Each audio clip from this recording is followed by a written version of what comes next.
yourself so that you are capable of selling your products to these shoppers that want to buy them. This is really where this idea of the merchant of record business model actually comes into play, right? We'll start to talk about what that is, but there's a way in which brands can more quickly get to market and overcome all the hurdles that you see on this slide by relying upon someone else, relying upon a third party, if you will, to play this role of merchant of record on your behalf. So you may be wondering, what is a merchant of record? You can think of a merchant of record as the party that is responsible with the underlying payment providers and is considered to be the party that is selling the product to the end customer. So it's a legal construct to represent your company when you sell one of your goods or services. And there are solutions in the market like Digital River where you can leverage all the international capabilities you need around payments, fraud, tax, logistics, everything you see on this slide in a relationship where this third party can act as merchant of record on your behalf. So the hurdles of not having legal entities, tax registrations, merchant accounts, the three examples that I picked on earlier, can be overcome by relying upon another company's corporate structure, right? So if you're a mid-size or enterprise level brand, as I described before, who's doing business in one or two markets, you can become instantly global by taking advantage of this merchant of record business model. And you don't have to upset your CFO by making investments all over the world to set up these capabilities yourself. So that's really what merchant of record is all about. All the complexity that Evan talked about is really foundational to selling your products all over the world. In fact, we actually use Avalara as a part of our solution to power the complexity behind tax compliance, product classifications, all these areas that Evan talked about that are critical to being successful. And we put a wrapper around that and deliver these capabilities through this merchant of record business model so that brands can solve for the rest of the challenge, the rest of the iceberg, if you will. So that's merchant of record in a nutshell. And I'm sure some folks that are joining this webinar have some experience with it. Others, may have never come across this option in the market. I think one of the things that brands can really take away from this is there's a quick way, there's an efficient way to get your business international. And this is a business model that can help you do that really effectively. Dan Brewer, Digital River. That's it in a nutshell. There are there's tons of slides here. If you haven't already been following along and kind of going through it, a lot of same topics around the major issues. What I liked about it is we went from this intense kind of, at least my heart was racing on all this stuff around duties and taxes. And then Dan, with his melodic voice, mellows us out into there is a solution for this. There are layers, not just around duties and taxes, around payments. And a lot of companies come to us and say, well, we want to set up a new entity in this market. We got to set up bank accounts, all these other things, as Dan was talking about, and they get kind of overwhelmed and shut down. And you don't have to set those things up.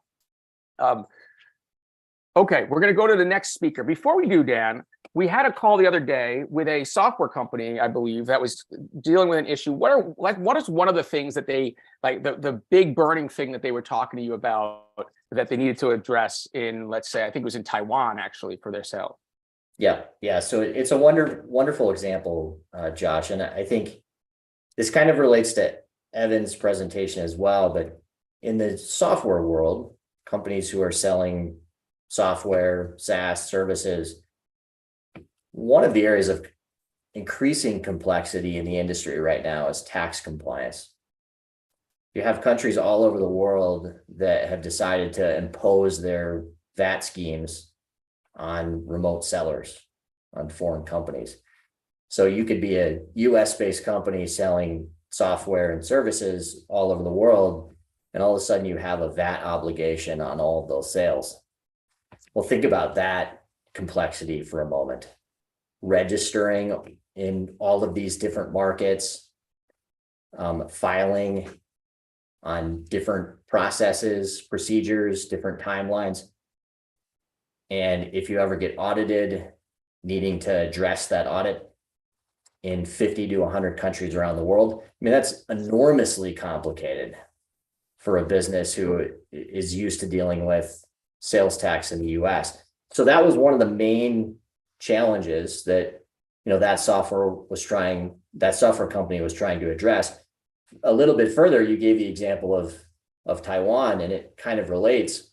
There's many markets now around the world that have invoicing requirements, electronic invoicing requirements, where if you sell a good or service through an e-commerce channel, you're required to issue an electronic invoice that has requirements that are defined by that particular country's regulatory bodies.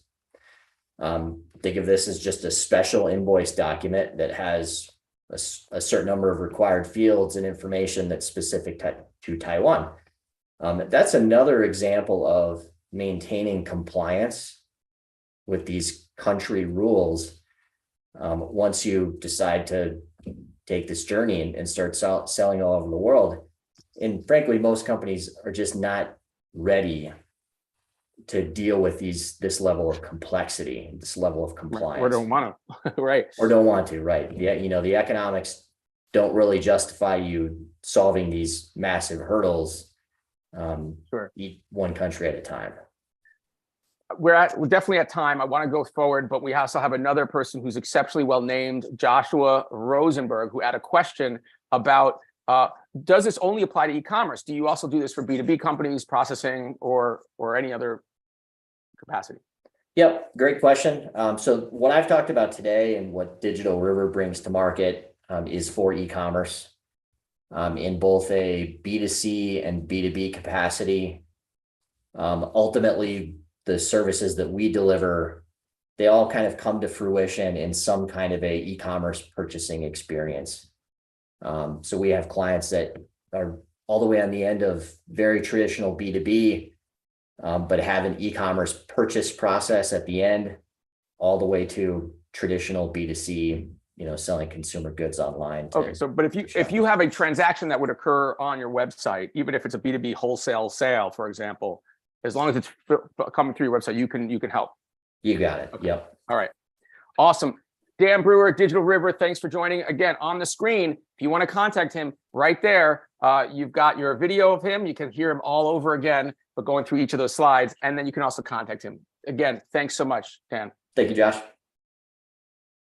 Okay, we are moving on, and we're picking up the pace. We are US to anywhere. Now we got one, boom, boom, boom. Now we got cross-border checkout. I'll tell you the theme, we've got, how do you do it? Let's add another layer onto this. I don't know if Josh as well is talking. It's like 1, 2, 3. We had Josh Rosenberg ask a question, Josh talking without stopping. And then you got Josh Akins, who's got some meaningful things to talk about. Hit us with Zonos. What does that do for us? Well, first of all, I can second everything that Evan and Daniel said. They set the table well. They've created a layer of terror, perhaps. So maybe we can get a little bit more granular and talk about a few things that you can do specifically to your website, some fixes that will help you to be successful with your customer. Let's just dive into some slides here, Josh. I got a little table setters myself. The Zonos mission is to create trust in global trade, which is basically create transparency and get rid of those missing answers for your customers, so that you can have a good cross-border selling experience. So go past this one now. I've got a couple of statistics or some ideas about why do you need to prepare? What do you need to do to your website? Well, if you don't localize your website in some way, shape, or form, your visitors are going to come to you and think, will they even sell to me? And don't think that international visitors are not somewhat savvy about this, they'll fill a cart full of things and then get to the part where it says city, state, and zip code, and you won't sell or ship to me maybe once, and then they're not going to do that again. They're going to go look for, are you going to sell to me? Right? Is this going to work? Will you ship to my address? Will you do all these things? So you have to address some of these things up front, or people are just going to bounce right off of your site. Let's go ahead to the next one, Josh. So conversion rate is kind of key. You're not going to, you have to do things to make sure that people stay on your website, go through the transaction process. And the only thing I wanted to highlight really on this slide was down at the bottom where it says showing a total landed cost can impact your conversion. So going back to what the guys talked about earlier, which is one of the key things that you need to do is calculate duties and taxes and fees and come up with a way to show somebody the actual cost of their product, or they're going to have a very bad experience. In the future slides right now, we're going to talk a little bit more about that bad experience. But what I wanted to mention is, just by doing that, you're going to create a higher ticket, and often in many cases, which could lower conversion. But that's not necessarily a bad thing, because what you're basically doing is optimizing for more people buying your stuff and then having a terrible experience on the backside when it comes to delivery, when it comes to surprises and duties and taxes, when it comes to chargebacks or items being caught in customs that probably absolutely will end up costing you more than that slight bump or drop in your conversion that comes from actually being transparent in the first place. So that's the argument I kind of want to make here. Now let's get into a little bit more. Okay. So, what customer experience I'm preaching to probably the choir. You're probably a business. You understand that shoppers will come back if they have a good experience. They'll be loyal and they will recommend it to their friends. So move on to the next one. Localization, what I'm here to talk about, is also really important. My numbers are good. I like Evan's numbers better. I need to get my hands on his studies, because I'm saying, yeah, customers really want to shop in their own language. When was the last time you went and shopped in a language that you didn't speak and felt confident in your purchase, right? So things like language translation, very important. Things like currency, very important. If they're not satisfied, they won't be return customers. So we've established that it's quite important that we do some localization. All right.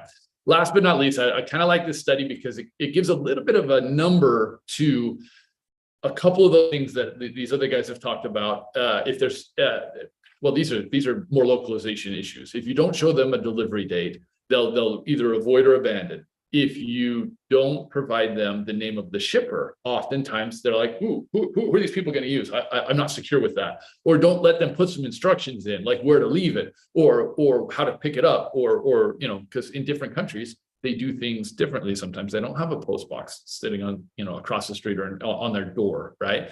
They have somewhere else that they want you to send it to.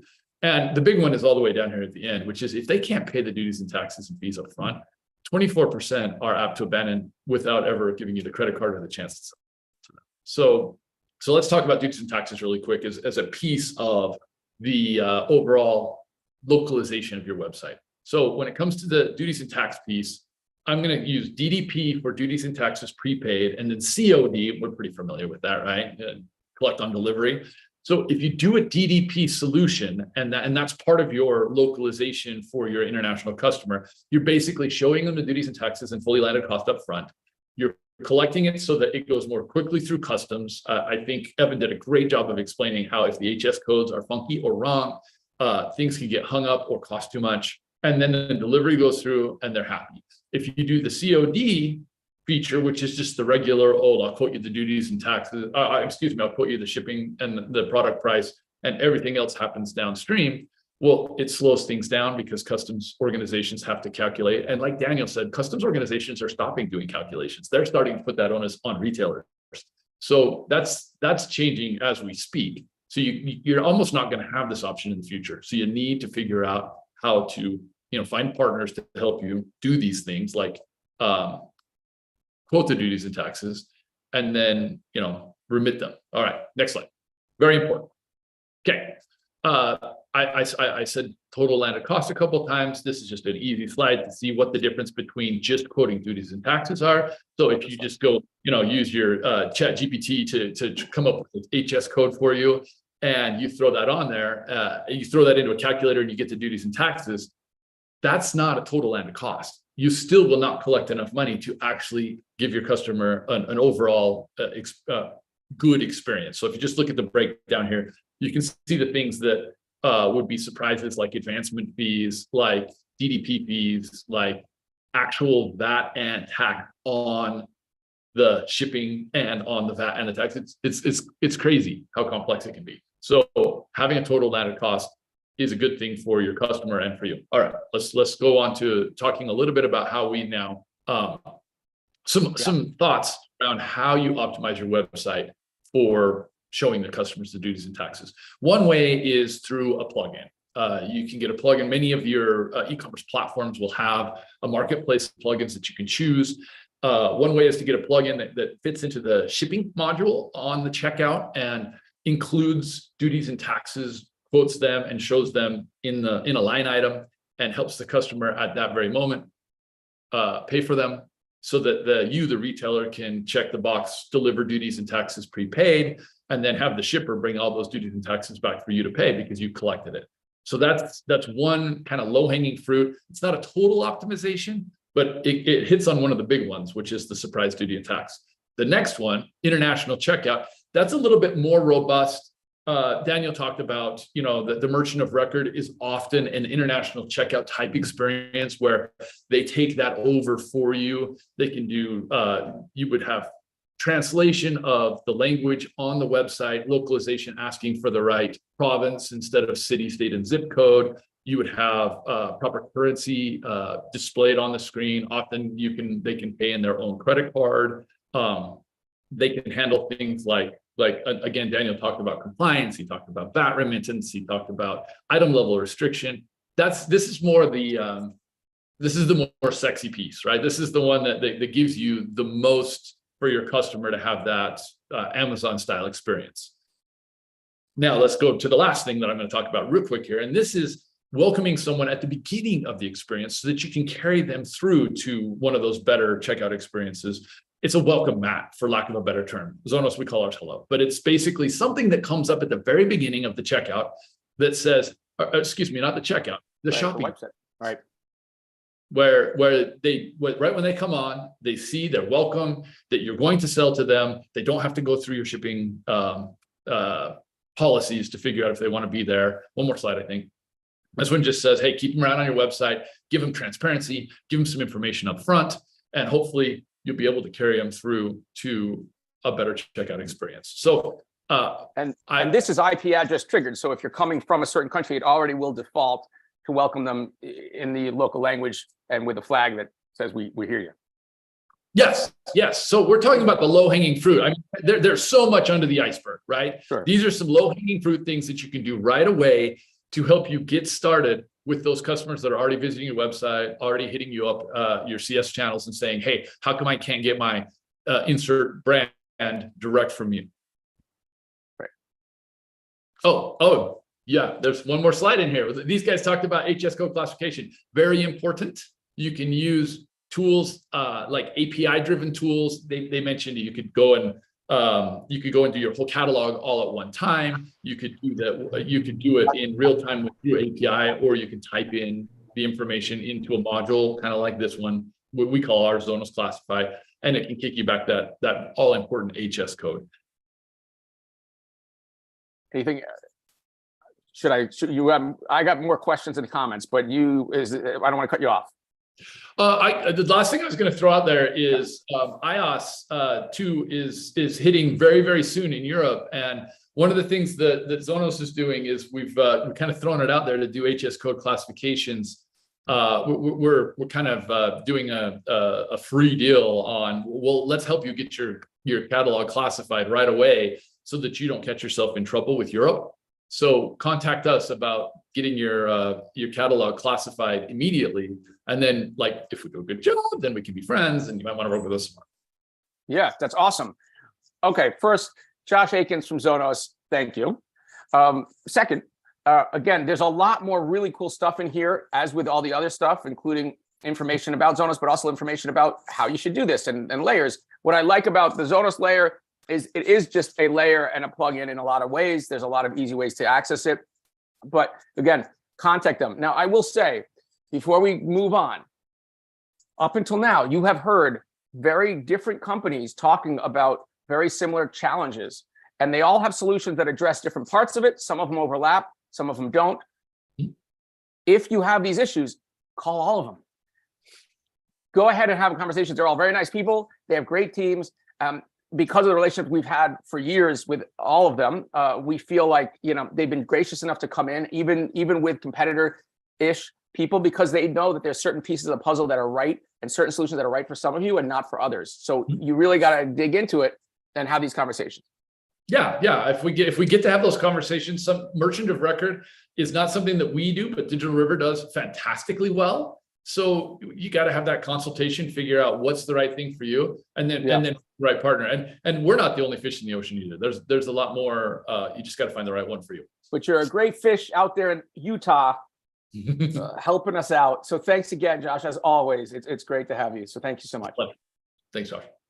Okay, we are moving over to what we would call marketplace land. We've got really 3 great speakers talking about aspects of marketplace sales.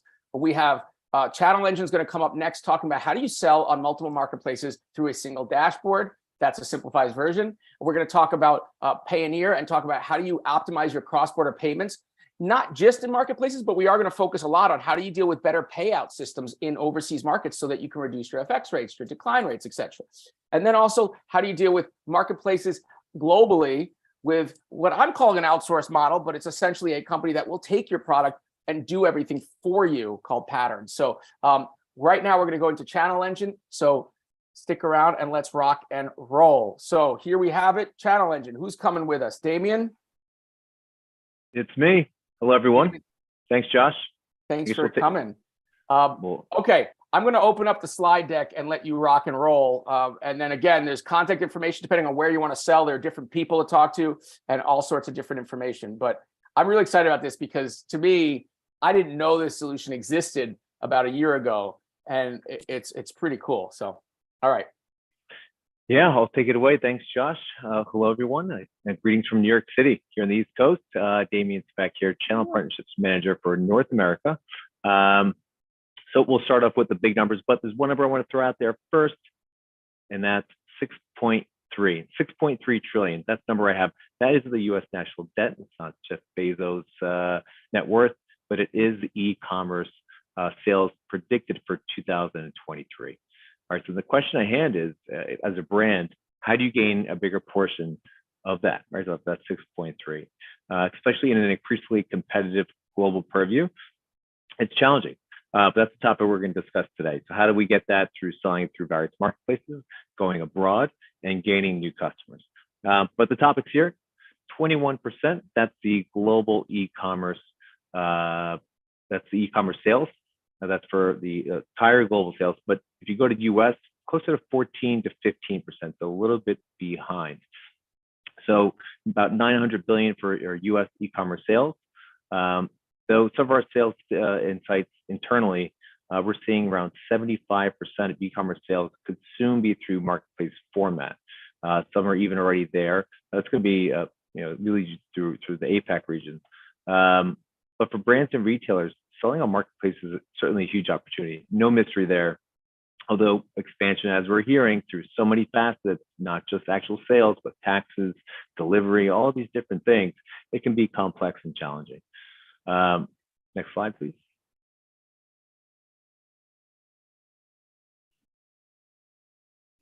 Hey, Josh, there? I'm here. Is it not showing the next slide? No. There we go. This one. I see the next slide, but it may be delayed. You see it, marketplaces are taking over the e-commerce. Oh, there we go. Yes. Okay. Sorry. Beautiful. Yep. Got it. So, vast majority of the searches are already happening through marketplaces, right? So we're seeing it in different stats, different sources, but Amazon, roughly 2/3 of searches and purchases going through Amazon to start. So customer behavior is evolving, and that sales funnel has shifted to marketplaces as their starting point. So being present in those marketplaces during the customer journey can really help convert customers from walk-in to retail to e-com to now hybrid 1P, 3P to dedicated marketplaces. There's constant evolution in this space. That's probably not going to change at this point. It's never static. And so while consumer behavior is always changing, that's well recognized, so too is the retailer landscape. All right, some of the well-known retailers are transitioning or augmenting their online business with marketplace capabilities. Macy's could be a good example of this, right? So we're on 34th Street, up the street from where I am right now. But yeah, they've transitioned from just a retail standalone store and then to e-commerce. And then from there, they've had a lot of success. A lot of it has to do with just getting more offerings in, reducing their risk, getting smaller brands, niche offerings, maintaining SKUs so they're not out of stock on very much in-demand products. We've seen this successful transition for not just Macy's, but even Best Buy, say in Canada. So Best Buy US is still just a retailer. That may change, but for Best Buy Canada, yeah, they are now embracing the marketplace model with great success. And so lastly, last point there, social platform. So Instagram, TikTok, yeah, the huge user base. Their traffic can't be denied, and so I think there's increasing opportunity for new revenue streams for sellers to embrace that model. Next slide.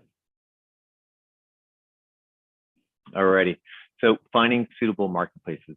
As a seller, they're looking to cross-border. You're looking for more opportunities. The question then becomes, where do I start? Where do I go? That's a natural question. So you're not even thinking of the other problems that were brought up before about taxes and merchant of record, and you're not even there yet. You want to know, where do I go? Where do I map out? So we break down that question into further considerations. And so we won't get to that here, but as a seller, you start to think, okay, what's next? Local channel per country. What's the right channel to use? Which products are going to be optimal for that channel, for that country? It's okay, we break down by horizontal, vertical, which products or services, how niche is the marketplace, and so for those who don't know, vertical, right, it's going to be less with the width, more about a concentrated type of product, and horizontal, your Walmart, Amazon, right, a little bit of everything. But yeah, marketplaces like Amazon or eBay are certainly excellent options. You can't deny that. Similar UX across all markets. And then while maybe more curated marketplaces offer a lot of potential, just some strong margins.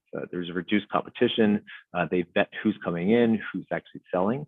So it's something to consider. Of course, the last one, consumer behavior varies across regions. I think we're all in the US right now, but the main goal here is to go outside the US if you're a US seller. And if you're coming from Europe, you want to come into the US, right? And so say from the EU, you're going into APAC, it's very much a different type of strategy. And so a lot of these things have to be kept top of mind. Yeah, so getting into the marketplaces, a lot of these you all will know, but those who again are coming into this conversation, to this webinar, who don't know the US, who are exploring, maybe they don't know so well. So it's a quick run through, but Amazon, eBay, Walmart, good generic or horizontal marketplaces, Wayfair, Overstock, Bed Bath & Beyond, more for home decor, Belk, Macy's, apparel, home, beauty, much of a mix of things. Although Belk, Kohl's, maybe a little bit more regional. Back market, Newegg, eBay, good for electronics. Back market solely focused on refurbished electronics, so more niche. And let's say lastly, Target Plus, highly curated, more challenging to get access to, but certainly huge upside of site traffic and growth. Next slide, please. And then including Canada and LATAM. Yeah, so you have that expansion of those main names, Amazon, Walmart, but then LATAM, you have Mercado Libre. It's kind of like their Amazon, if you will, based out of Brazil, but they have entities throughout LATAM. And then again, in Canada, a big player there is, go back slide. Sorry. But it's fine. Okay, there we go. Yeah, the Bay's a big one. So a little bit more premium maybe in a way than Macy's, but they're also growing. So going over the Atlantic into the EU. Yeah, there we go. So a lot of these names you may not know if you're coming from the US, you're coming from Asia. And the first thing you might notice, there's no Amazon or minimal eBay. So they're not so concentrated. They're not the primary markets there, right? So when it comes to marketplaces, you have to think about it a little bit differently. Okay, so if they're not the biggest players, which ones are? What do they sell? How much do they sell? You know, what's their audience like? What's their user base like? So that's one of the things Channel Engine can do is we have staff globally. We have offices from Australia to New York City. So we help guide our sellers with those reps that are in market that know those marketplaces. But just starting off with some of these names, Zalando, About You, good fashion marketplaces, going more specific to countries, Cdiscount, Fnac in France, Otto, Kaufland in Germany. Those are the big players. OnBuy, Frugo in the UK, Allegro is a big one in Poland. And for Netherlands, our home base, bol.com is the destination to sell. Then APAC, yeah, going there, like Europe, many marketplaces aren't Amazon, aren't eBay. A lot of local players in East Asia, you know, Coupang in Korea, Rakuten in Japan, Lazada in the Philippines. These are big players. They are the number one player. So again, knowing the dynamic between those marketplaces, consumers that shop there, coupons, I think in APAC is a thing. So how do you navigate that, the credit back? And so these are complex topics, maybe not as complex as taxes, but still something to keep in mind. So the marketplace dynamics are certainly different. Next slide. Yeah, so this is just a rundown, right? So it's just things to keep in mind, prominent points to summarize, you know, really what to consider. So is it open, is it closed, horizontal versus vertical, the shipping, if you're doing it domestically or using a partner, B2B, B2C, new, so on and so forth. So just all these things you want to consider. Next slide, please.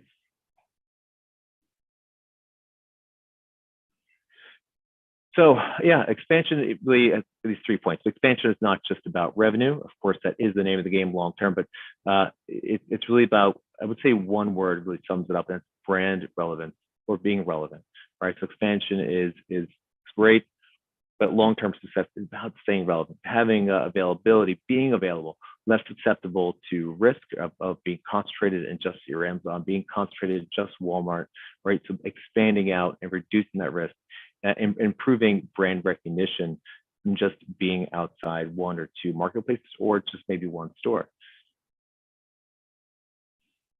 Moving along, all right. So let's do it. Multiple marketplaces. How do we manage that? There we go. Here's the transition. So it's all not it's not so bad. There's ways to solve for this. But yeah, through all this, we could see managing marketplaces is hard. It's difficult. It's not easy. There's a lot of things to take into account. And again, this is beyond the taxes. This is before we get there. All right. So this is actually selling. This is just, you know, ignoring all those other things. How do I sell in these marketplaces? I'll worry about the taxes and everything later. Yeah. So if you don't have a partner, if you don't have a solution, manual tasks will limit that. It could be very complex when it comes to the rules of the marketplace. They are diverse and they're always changing. Lack of control in the product offerings, inventory, outsell or overselling. Right, so you have inventory that could be listed on multiple marketplaces. Right, so all these kind of nuances. Managing the buy box, losing the buy box. So limited oversights, and the list goes on. So if you're not able to automate these things, it may not make the endeavor feasible. And then lastly, the APIs, they are tough to build. It takes months to build, and then you have to manage the APIs. So having a partner in place to do it for you is key. And here we are. So Channel Engine, this is what we do. All right. So you link your backend system on the left to us, and from us, we connect it to the marketplace. So through Channel Engine and e-commerce integration solution, we build a complex marketplace APIs. The sellers don't have to. It's that simple. All right. So it's a single connection. Right. That's what's here in the middle.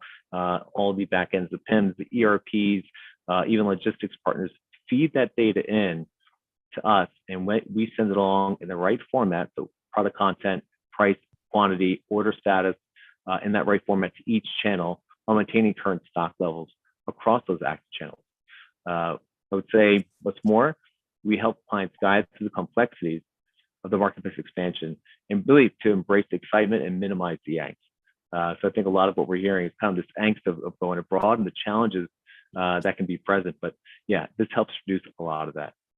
I just want to stop here for a second for people who Sure. might be typing elsewhere and they might be like, have been like just sort of passively, this is the moment. So if you're trying to sell on marketplaces, whether it's domestically, whether it's internationally, and you want multiple marketplace presence, Damien and the team at Channel Engine are within the class of service providers, I'm assuming that are called kind of like marketplace syndicators. I don't know if that's a term, Damien. Close, we would say we're integrators. That's a common, an integration Okay. or integrators, that's a commonly used term, sure. Okay, and so the idea here is just to do this like visual of this, right? You've got all your stuff, you're selling off your own website or maybe just on one channel, let's say Amazon. You can now syndicate your products on multiple marketplaces and manage the inventory to allocate to different marketplaces. You can manage your, I presume, your marketing spend. I'm not sure if that's also part of it. Can you do that too, Damien? Marketing spend allocation?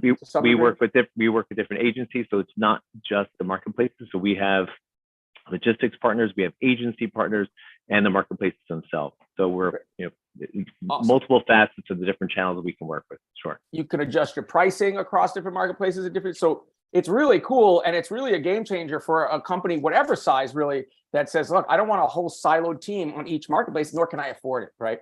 So Exactly. I'll stop there. I'm just excited. I'll let you keep going. Thank you, Josh. Yep. So here's a quick video.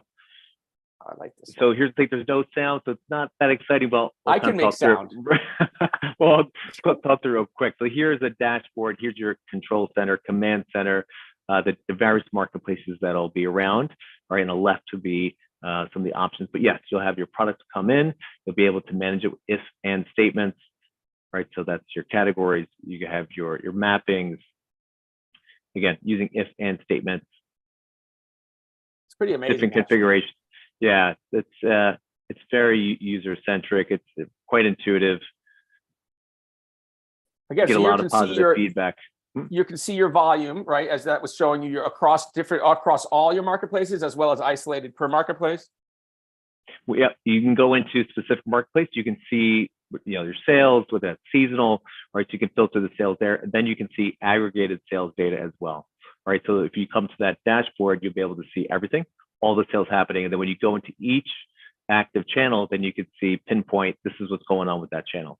And so the value is really, if you're managing a larger operation, if you are a medium to enterprise level client, you're looking to scale even greater. How do you manage so many marketplaces? You have to go into each channel separately to see that data. You got to go and manage those products individually. The staffing you would need to continue to grow and scale, it's tough. It's challenging. It gets expensive. We eliminate a lot of that by putting it to one tool where you can manage all the marketplaces in one shot. You can see all the data. You can see your listings. You can see where there's errors. It's quite powerful. We're rather new in the US, and we're gaining popularity. It's just the tool works. Yeah, very cool. That is Channel Engine, Damien Speck. And again, contact somebody if you want to talk to someone about this more and learn about it. There are other solutions out there. They're not the only one. I personally, from what I've told from clients and texters, they say it's a really tight solution and they like it. So I would definitely start talking to them and see if you want to start optimizing your marketplaces. And with that, Damien, thanks for joining us for the GrowBig initiative. Thanks so much, Josh. Appreciate it. See you soon. Okay, we are moving now to optimizing the payments around marketplaces and beyond with Delphine Serfati. Is that accurate? Exactly. Thank you. All right, Delphine, thanks for joining us at the GrowBig initiative from Payoneer. We are excited to have you here, and I'm going to open up your session right now. Do you want to tell us a little bit about where you are and what your background? Yes. So I'm Delphine. I'm leading the North America customer success team at Payoneer. So I'm based in New York. So basically, my team is helping US and Canadian sellers to sell internationally or to receive payment from international companies. Awesome. Okay. And Payoneer, again, they have a great module here. They've got some call outs. They've got a video around the solution. So if you haven't caught it or you want to send it to somebody or whatever, there you have it. And you can contact somebody right there, actually, and book a call right in the module. So, okay, I'm I'm going full screen, and I'm going to go to the first slide in Yeah. your deck. Okay. Perfect. Yeah, so let's review together the payment journey for cross-border sellers from the customer's purchase to your account. So basically, your customer purchase using a card or local payment method. Then the payment is processed and settled to the marketplace account or a licensed third party. From there, the marketplace deducts its commissions before transferring the remaining account to your account, the remaining funds to your account. And then you get the funds in your account. You can use them as you wish to pay either your suppliers or any advertising, any costs you might have. So in the next slide, we'll see how Payoneer can help you using the funds in the most efficient way. So first, the first step, money in. So basically how to fund your Payoneer account. So you can receive either payment from a marketplace, you can receive a local or wire bank transfers, you can receive payment from credit card or bank debit, and you can also receive payment in network payments, so meaning it's from another Payoneer customer. This step 2 will be, once your funds are in your Payoneer account and you have a positive balance, what are those benefits to have a positive balance? So first, the main thing is that you are also eligible for a capital advance. So indeed, we are offering you a cash advance based on your sales history.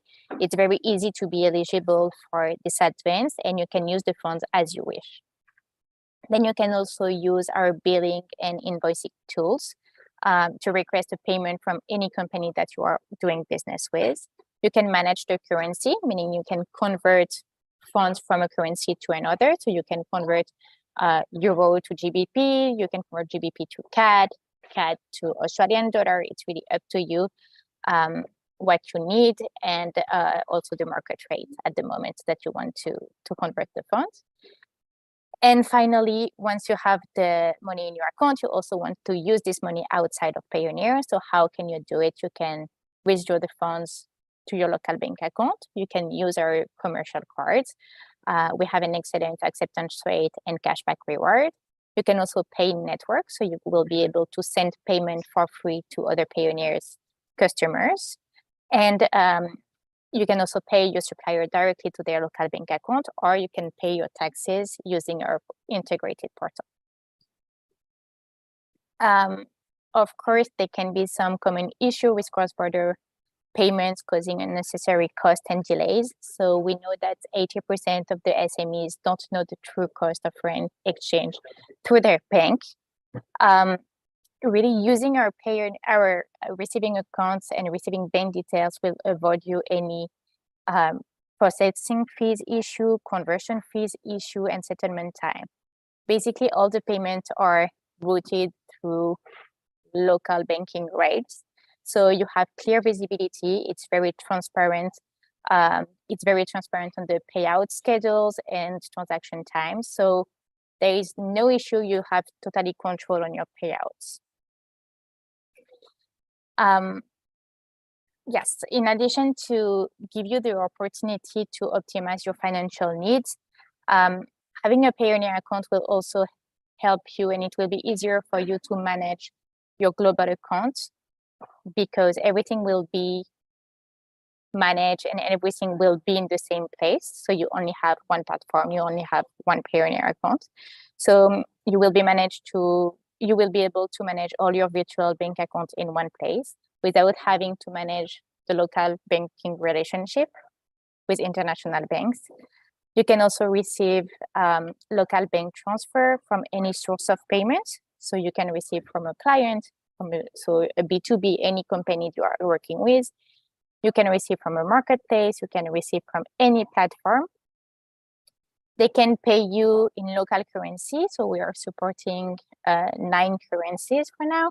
So it's GBP, Euro, USD, Canadian dollar, Australian dollar, Japanese yen. You can have a local bank account in all this currency to avoid any conversion fees. And then, of course, you can manage your FX fees and transfer times between all these currencies. So we already covered that. It's very easy, it's local, and once you have your fund in your account, you can manage and convert your currency, so it's easier for you to use the fund outside of Payoneer. Sometimes there is some barriers to financing growth. We are also here to help.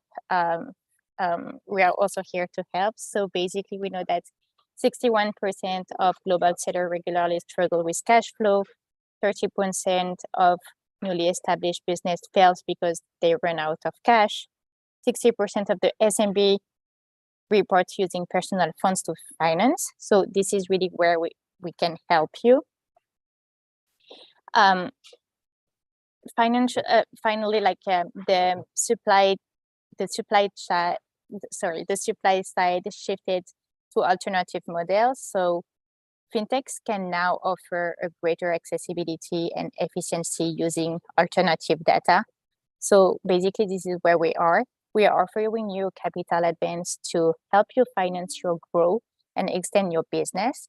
Our eligibility model is very simple and it's very quick to be eligible. So we will review your history of sales. You will be eligible for an offer. It will show in your account. You can accept it, and then you can use the fund as you wish to pay any invoices, any advertising, any cost that you might have to pay your supplier, to pay your employee. It's up to you. You can just use the funds. In the next slide, we also want to empower you with your supplier spending. So here is through our cards. So we are offering commercial cards in multiple currency. They have very high acceptance rate. So you can trust us, your payments will be approved across all the platform. You can have them in multiple currency with virtually using for multiple stores. And of course, we also have a cashback program. So it's a very good incentive for you to leverage your card usage and to capture the most value of the provider. And so really to conclude, I just want to, in the next slide, I just want to show you how Payoneer can help you with financial services for your cross-border sales. So we already reviewed all of this, but it's very easy for you to receive payment from international marketplaces, international companies. You will receive the funds into your Payoneer account. Then once you have the funds, you can convert them between the currency as you wish. You can also withdraw them to your local bank account if you need to have them in the US or in Canada. You can also pay your supplier using your Payoneer balance. So it's very easy. The supplier is already registered in your Payoneer account. You just need to send the payment to his local bank account. You can use our commercial card, get cash back. They have a very high acceptance rate. And of course, you can get a working capital advance. Once again, it's based on those sales. We will just review the history of the sales. You will be eligible for an offer. You accept it, and then you use your funds as you wish. Okay. Delphine, this is awesome. Again, for people listening, the opportunity here to essentially have a global payment system vis-a-vis Payoneer and reduce those FX rates, but also, as you say, pay out suppliers. That scenario, just in case you weren't fully engaging in that, right? You've got suppliers that are doing things for you overseas. Correct me when I'm wrong, Delphine, but you've got a supplier, let's say, doing your advertising, maybe even your sourcing you're doing overseas, and you want to pay them, but you're also selling into that market. Well, you're earning money. You might as well pay them with that money before you bring it all the way back to the US, pay an FX rate, then send it all the way back, forget about the time and lag time. You can do that all within the market. Accurate? Exactly. Very simple. Yeah. And you avoid double conversion fees. It's super easy because if you are working with the same supplier, for instance, he will be already registered in your Payoneer account. So it's really just sending the payments, super easy, super fast, and it's routed through local bank details. So it's very easy and fast to receive the payments. Awesome. Again, for example, going back to the marketplace model, marketplaces overseas will ask you, give us your bank account. and you will usually give them an international bank account, a US bank account. For them, it's an international experience. That means they're now going through their local bank. There's lots of fees. Then they're transferring it to your local bank, lots of fees. Then that bank is giving it to you, let alone a lag time. Whereas in this case, you now can say to those marketplaces, vis-a-vis, for example, we launched Mercado Libre with Payoneer back in the day. You can now give them a local bank account, and that overseas marketplace will be communicating with essentially a local bank account. And using the volumes that Payoneer has, you get better FX rates when you finally repatriate those funds back to the US. Yes, that works for Mercado Libre, that works for any marketplace in Europe, even like paying different currencies. Basically, we will give you local bank details, local euro bank details. Amazon Euro will pay you in euro. You will receive the funds, no conversion fees, and then you can withdraw. You can use the funds to pay your supplier. You don't need to convert the funds. It will already be on the currency that you need. Awesome. Okay, that is it. Delphine from Payoneer telling us all about optimizing your cross-border payments. Thank you very much for joining us. Thank you. Okay, again, for those of you who want to get in touch with Payoneer, it's right there. Also, some quick shout outs. We've got a recording already of those same slides. So feel free to enter in and have a ball. Meanwhile, we're closing out on marketplaces right now with a company called Pattern, and Mike is going to come on for us. Or James. Is James coming on? To disappoint you, it's not Mike. It's James here. That's okay. I like you more. No, James is here from. No, just kidding, Mike. If you're listening, Pattern from. So let me just do a little roundup here. So we're closing out our marketplaces with the coup de grace of I don't want to. I'm going to have somebody else do it for me. Pattern has a lot of different solutions. I'm gonna open up the slide deck. But again, James Bennett from Pattern, thanks for joining us. Yeah, thanks for the introduction, Joshua, and thanks everyone for joining. So I'm James. I head up all sales in the EMEA region for Pattern, so that's Europe and the Middle East. I'm speaking to you from our London office at the moment, so it's very dark and dingy outside. We're based in Soho, but all part of the fun. So what I'd like to talk about today is how we can help you win the tug of war that is global e-commerce. There's effectively $6 trillion worth of opportunities sitting on the table. And if we go to the next slide, Joshua, how can we strategically and sustainably get your brand in front of the relevant audience? And that's really what I want to talk about today. But first things first, let's set or frame the conversation, I suppose. So if we look at the next slide, we're looking here at the GMV, the gross merchandise value by a country and continent. So if we naturally, your eyes will sway to the left and you look at North America, huge opportunities. You're looking at about $887 billion worth of opportunity in market if you're based in America at the moment and Canada. If you then move centrally, you'll look at Europe, another big opportunity at $500 billion. Of course, all the markets come with their own nuances and complications. But then if we sway to the right, you look at the APAC region. The numbers are just gastronomical. So if you look at China as a market on its own, it's 2,779 billion. I can't believe I got that right at 8 o'clock at night of opportunities sitting at the table. How can we help your brand get into those markets and penetrate the markets in a safe, protected, and protecting your brand way? So that's what we're going to talk about in a bit more detail. And if we go to the next slide, you'll notice a pattern from the GMV to where we're based globally. So we're actually headquartered in Lehigh, in Utah. We were established about 10 years ago. We just had our 10th birthday, and we traded over $1 billion on marketplaces globally. We actually did $1.2 billion on marketplaces globally last year, which was a huge milestone. We represent some phenomenal brands from the likes of Panasonic, North Face, but our founder, Dave, as I said, who set up the company 10 years ago, promised us a product when we hit that $1 billion revenue target. And there's now about 1,300 of us at the business. And we're hoping for TVs or something very cool like that. It was a cheese grater that got us above the line. So it was very frustrating that we all got cheese graters instead of TVs. But it's a great story. And as you can see, if you looked at that GMV earlier, we followed that path from North America through into Europe, into APAC. And we're now looking at establishing into other markets as well, such as India. It's a huge opportunity in marketplaces. So we followed that footprint very cleverly.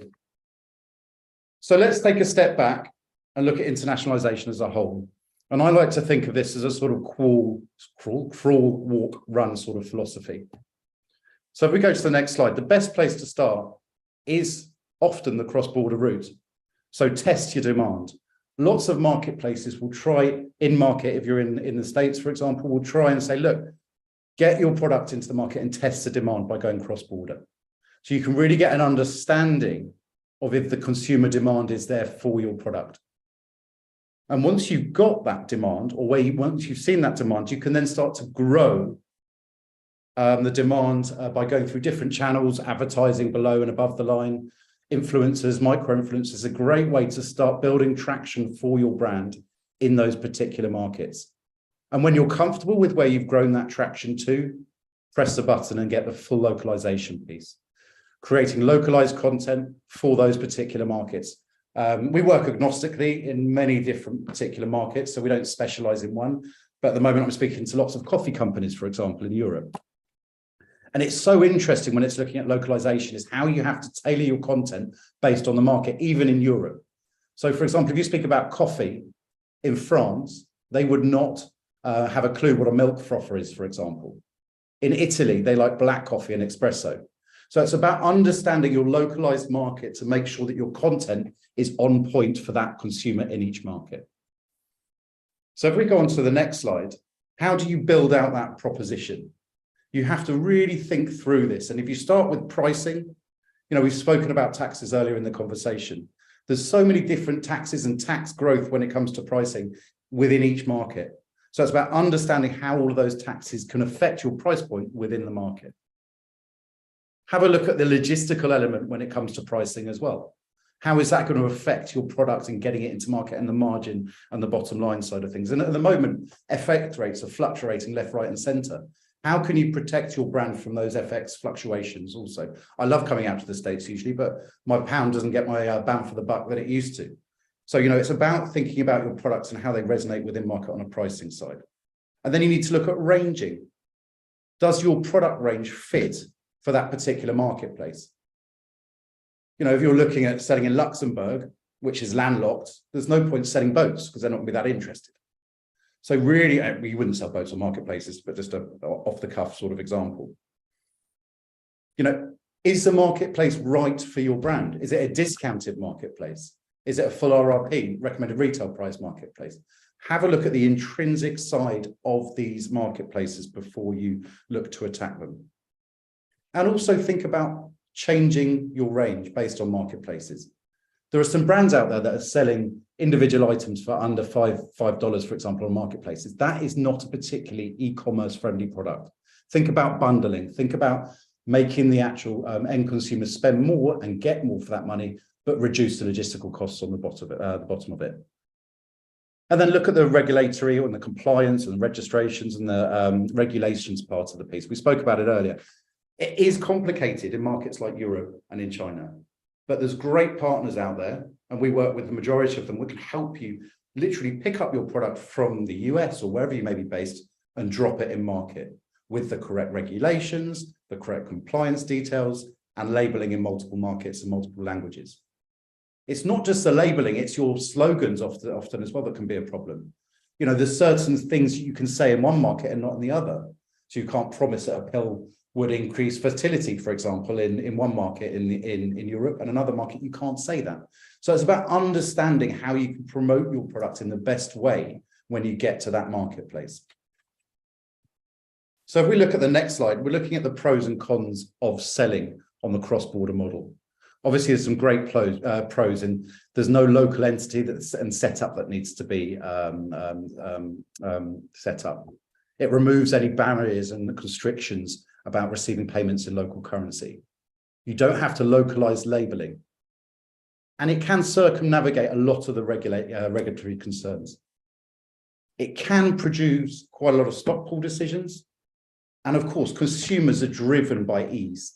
If you look in China, they're most of the consumers focus purely on getting a delivery quickly. Whereas you look in Europe, it'd be on price.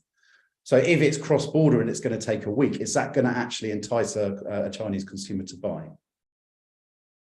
And also, if you're in, let's say, the vitamins and supplement space, you have to be very careful about cross-border when it comes to vitamins and supplements and the regulations piece as well. So let's look at the next slide and look at the competencies we think you need to win big on global e-commerce. Insights. This is something we really drill into our brand partners. We have a whole insights team here that will help you understand the best markets to go into and why. Is that particular category that your brand is in growing? Who is the market leader within that category? How much market share do they own? What's their average price point within the market? Having a look at that whole is so important. And then how do you win and win big using traffic strategy once you're in market as well? So using technology, which the fundamentals of our business are based on technology and data. If we have that data and understand how to win new consumers in market, we can really leverage that at a low ROI. Localizing your contents, your images, video, bullet points, and reviews, making sure that's in the local language that resonates with the brand. And as I said, making sure it resonates with that market as well. And then think about the logistical piece. How are you going to fulfill to that end consumer? Are you going to use an FBA route? Are you going to do D2C? How are you actually going to find the best way to get your product in the most efficient, sustainable, and timely manner? But the most important thing when going into new markets is protection. And it's a huge part of our business model. The one advantage of going into a market new is the fact you can protect from the beginning. We speak to hundreds of clients every year that there's been a price erosion issue where you've got hundreds of unregulated sellers, grey sellers, selling your product, not representing it in the best light online. Your consumer's getting a really bad customer journey. If you're going new into market, protect from the beginning to make sure that the consumer is seeing your product, is getting the right education on your product, and that you don't have a convoluted seller market. So very quickly, I'd like to go into how Pattern can help you in this really exciting journey. We have four main core pillars of growth when it comes to marketplaces and internationalization as a business. And I just touched on the most important, or one of the most important, being protection and control. If you're going into a new market, you can make sure that you keep on top of those unregulated sellers. And we're going to come into it in a second on how we can do that. I'm sure in market, especially if you're a well-known brand, you have to fight these grey sellers and unregulated sellers on a continual basis. There is a way, especially in Europe, especially in North America, China, we're working on at the moment, where you can really help restrict the amounts of sellers in market. And that's going to do one thing. It's going to keep your price point stable. And it's also going to help your bricks and mortar channel as well. You know, resources is a huge part of this puzzle as well. If you think, 20 years ago, 30 years ago, you just had to concentrate on what model you were going to go direct to consumer. Were you going to go direct, or were you going to wholesale to retailers to do it on your behalf, or both? And then online came along and you had to create your D2C channels. How are you going to service those D2C channels? And then we count marketplace as a whole separate channel as well. How are you going to have the resources to do that in one market? Never mind 15 that's in Europe and the beast that is, the APAC as well. So we can help you with the resource piece. We manage all of that for you. It's quite an Americanized saying, which is probably the right audience in that sense, but we like to move our brand partners from being a player to a coach. Instead of chasing chargebacks or having to try and find out where the stock has gone or why the stock's not being sold, you can think more strategically, where do we go next with that international expansion piece? As we are global, you can get your stock anywhere over the world and we'll look after it for you from there on in. So everyone's probably heard of the Amazon flywheel, and I'd like to quickly speak about how we sort of embedded this and grown it. If you look at the top and the middle, this is where you start. And the control piece is massively important, as I said. Once you get this control going, you're going to start seeing more stability of your price online and less price erosion. And your ASP, average selling price, may start to increase. What does that mean? That will give you more leverage with all of your retailers. They're not all fighting for that win on on Amazon or whatever marketplace you're using, because you have that stable price point. That brings you to a better relationship with your offline as well, because you're not fighting for that bottom dollar. Everyone's in cohesion and working together. So that control flywheel continues to grow at the same speed. But then if you move to the left-hand side, we come onto the growth part. Because you have less sellers on marketplaces, you will then win more of the buy box. If you don't know what the buy box is, when you're on Amazon, it's not on every Amazon product page, but it's a box on the right which enables you to buy very quickly, increases conversion by four times. Once you own more of that buy box, you're going to have more improved ad consistency and performance, and you can start focusing rather on protection on brand protection, bidding on branded key search terms, you can start looking at the longer tail keywords and understand how to grow your brand to new consumers rather than protecting branded search. And then you can really start to invest in your content, SEO, and customer service on the back of that. So very quickly, just before we finish off, how does our model work? It's very simple. Again, it's 4 steps. So we go through an assessment phase where we speak to our brand partners and see if it's a mutual fit, because we actually buy your stock. So we initially go in there and say, look, is this a mutually advantageous position to be in? Then we buy your stock in full for that particular marketplace. So within our total discount, you'll have that marketplace commission, the fulfillment cost for that particular product as well, and then our discount on top with a total discount. And once we've agreed that, all you literally have to do is ship that stock to our warehouses. Let's say we're talking about Europe, that will be in Poland or the UK. If you're talking China, we have multiple DCs all dotted over the APAC region. You get the stock to us, DDP, and then we manage everything from there on in. The fulfillment, the logistical side of things, advertising, SEO, managing your content. We manage it as a brand manager effectively as well. We work on all your compliance, and then looking at international expansion as well. Marketplaces can be a scary journey, but having a good partner can really help you maximize the opportunity that it brings. So I appreciate all your time.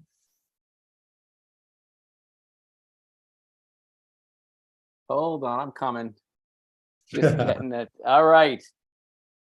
James Bennett, thanks from Pattern for breaking it down. Again, I just want to highlight something there for people who are listening. They will buy your product. Of course, there is a barrier. Of course, there's a selection process. So they don't do this for everybody. But if, I would argue, you're lucky enough that Pattern says, hey, this is the right product at the right price point for the right market or for the right markets, we see a value here. First of all, that's a great hurdle and an affirmation that you are in the right direction, but then also a great partner to bring you global. So appreciate it, Joshua. Have a good day. Thanks for staying up late, James, and we will see you soon.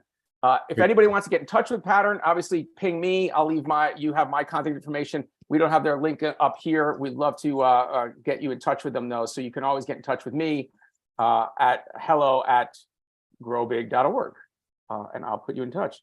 Okay, we're closing out. For those people hanging out with us, I'm going to just go through a quick things of a few other aspects of the platform so that you can go through it at your leisure. We went through all of those things. We got through a ton of information. We went from D2C, how to sell off your own site, how to deal with all the major challenges in that, and then how do you sell on marketplaces, and how do you not do it by having someone else do it for you. Okay, in this module afterwards, lower down right here, we've got the US Commercial Service. Obviously, you've come through that marketing channel, so you know what they do. But again, you've got a little bit of slides for that. You've got lots of links for different solutions they have, the screening list, to the export planning, to contacting them directly, finding your local rep. It's all right there. And then after that, we've got the Minority Business Development Agency, which Jesus was going to be on. He was on. God bless him. He stayed on for the long time, but he had to go to another meeting. So I've got him recorded right here, going through that exact slide deck about what the Minority Business Development Agency can do for businesses. And they've got some quick book a call links and other contact information. If you're selling wholesale or B2B and you need export financing, you want to make sure that the buyer is actually going to pay you. And if they don't, that you have some sort of backing to get paid, or other financing and export credit issues. You've got Nicole Woods talking from Exim Bank, and she goes through in a really cool video about the solution specifically for Exim financing for exporting. So you've got it all right there, and a bunch of other solutions that she has, and ability to contact her right there.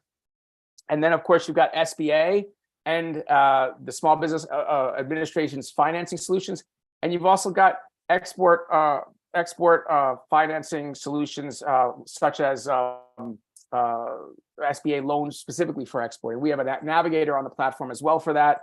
And then if you're applying for STEP grant, if you're familiar with it, $5,000, $10,000, depending on which state, you can actually go in and learn about how do you apply for the STEP grant. Obviously, every state is a little different, but we've got some videos and some really quick tips on what you need and finding your own state's administrator for those. Those are great little grants if you're willing to do some of the paperwork, but we actually have a program that helps you. So again, we're going to be coming to you next month on the 16th again of March, talking about how to get into Hong Kong or how to get into the Southeast Asian market vis-a-vis Hong Kong as a hub for facilitation. That's also here. We're starting to build content there. A lot of this other stuff we're doing in the next month on how to get into Middle East, and the final month on how to get into Europe.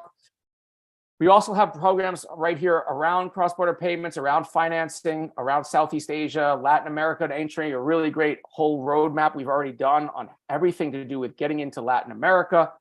I encourage you to go through all of these things. If you do want to apply for financing, we also have an export financing tool that will actually go through how do you actually build your plan and your roadmap and write it all out, right? So that is it. Thank you very much for joining the GrowBig initiative and our workshops. We look forward to seeing you out there. If you have questions, again, hello@growbig.org or any number of those contact partners. They also have a partner link if you want to go here and see all the partners and their contact information. With that, I bid you all a fond farewell. I thank you very much for your time today. I hope this was useful, and you'll be getting a survey probably in your email follow-up. Feel free to just some very quick questions just to know if we've helped you. All right. Thank you very much. And we will see you out there. Have a good day.